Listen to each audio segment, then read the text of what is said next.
ہمارے معاشرے میں مردوں کو بڑا شوق ہوتا ہے دوسری شادی کرنی ہے جی، ٹھیک ہے. اچھا دوسری شادی کس سے کرنی ہے؟ کنواری چاہیے، مطلقہ سے دوسری شادی نہیں کریں گے، بیوہ سے دوسری شادی نہیں کریں گے، اور مثالیں بڑی بڑی دیں گے. میں اکثر سمجھاتا ہوں لوگوں کو کہ یہ جو بھوت سوار ہے نا ہمارے ہاں، اور بعض لوگ اسے بڑا پرموٹ بھی کرتے ہیں، ہمارے معاشرے میں دوسری شادی کرنا اصطلاحاً کہہ رہا ہوں ایک جہاد اکبر ہے. آسان کام نہیں ہے، مشکل کام ہے. آپ پہلے تو یہ دیکھیں کہ کیا آپ مینج کر سکتے ہیں، آپ کے پاس اتنے اسباب ہیں.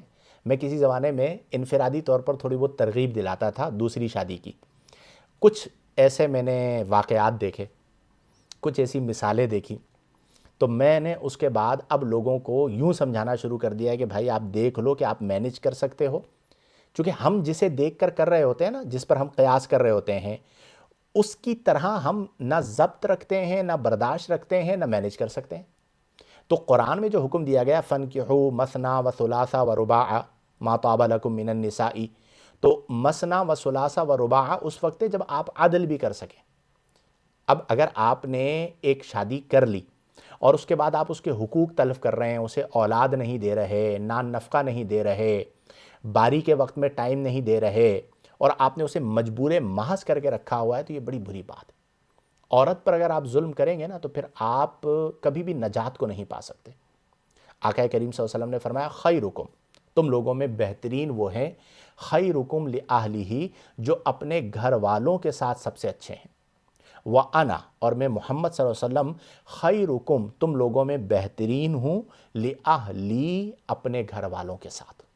تو یہ جو دوسری شادی، تیسری شادی، چوتھی شادی کا بھوت سوار ہوتا ہے، انہیں چاہیے کہ اپنے پہلے گھر کو بھی عدل و انصاف کے ساتھ وقت اور اسباب کے اعتبار سے مینج کریں. اس کے بعد اگر اللہ نے آپ کو استطاعت عطا فرمائی ہے، اور یہ جو جس معاشرے میں آپ رہتے ہیں اس معاشرے کو آپ فیس کر سکتے ہیں، ٹھیک ہے، آپ میں اتنے گرڈز ہیں، اتنی صلاحیت ہے کہ آپ فیس کر سکتے ہیں معاشرے کو، تو پھر آپ کیجئے. لیکن اگر آپ وقتی طور پر عاشق زار بن کر عارضی طور پر کسی بھی سبب پر فیصلہ کر دیتے ہیں اور بعد میں کسی بچی کی زندگی کے ساتھ کھیلیں گے، تو خدا را ایسا نہ کیجئے. اور اس کے لیے سب سے اہم چیز یہ ہوتی ہے کہ اپنی بیٹیوں کو اپنے سامنے رکھیں، اپنی بہنوں کو اپنے سامنے رکھیں.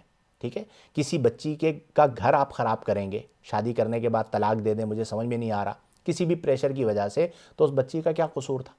تو اس لیے کوشش یہ کریں جانبین سے کہ اس رشتے کو بہترین طریقہ کار سے چلائیں. اور آخری بات آج کی گفتگو کی یہ ہے کہ اپنے معاشرے میں نکاح کو آسان بنائیں.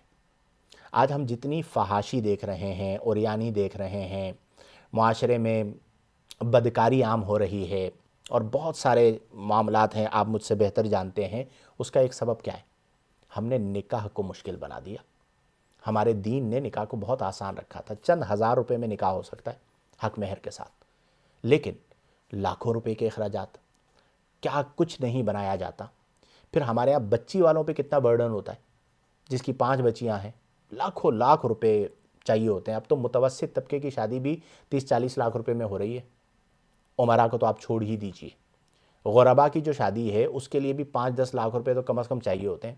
5 لاکھ روپے کا ایک اماؤنٹ تو باہر صورت میرے مطابق درکار ہوتا ہی ہے. اس سے کم میں شادی نہیں ہو سکتی، مہنگائی آپ کے سامنے. تو جتنا ہم نکاح کو مشکل بناتے چلے جائیں گے، ہمارا معاشرہ اتنا خراب ہوتا چلا جائے گا. تو کوشش یہ کیجئے کہ ہم نے اپنے معاشرے سے ان خرابیوں کو ختم کرنا ہے. اللہ تبارک و تعالی ہم تمام کو آقا کریم صلی اللہ علیہ وسلم کی سنت طیبہ کے مطابق اور مزاج شرع کے مطابق زندگیاں بسر کرنے کی توفیق عطا فرمائے.